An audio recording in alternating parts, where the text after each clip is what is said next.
ริวะปุราปาริปุเรนติสาคารังเอวเมวะอิโตทินังเปตนังอุปกปปติอิจิตังปัจิตังตุมหังคิปะเมวะสมเมจัตโตสัพเพปุเรนโตสังกปาจันโทปนรสโสยะถามณิโชติรสโสยะถาเอติโยวิวันสันตุสัมปโรโควินาศตุมาเตภวัตตารายโยสุขีทีขายุโกภวะอภิวันทนาสิเลสเนจังวัฏฏาปจายโน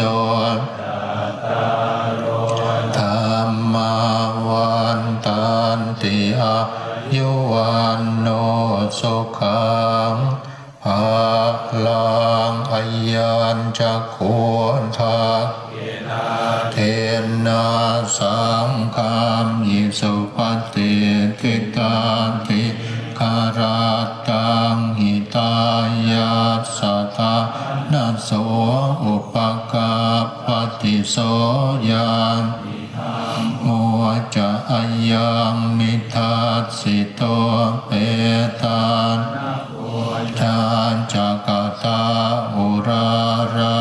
ภารัญจะพิโกนัมมโนปะทินังปุญญังปัสสุตังอนาปกติ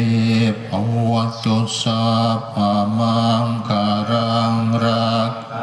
ตุสัพพเทวตาสัพพพุทธานุภาเวนัสสัทธาสุทิภวันตุเต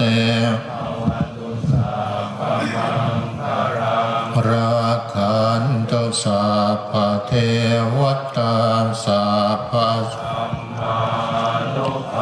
เวนัสสัทธา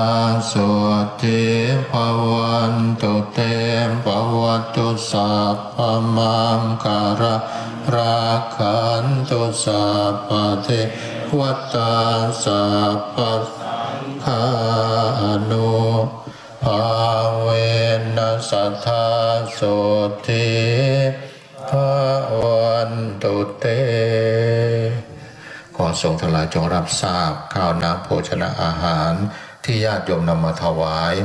เราจะพิจารณาเพื่อให้เป็นไปในการปฏิบัติที่เหลือขอมอบคืนให้ญาติโยมได้บริโภครับประทาน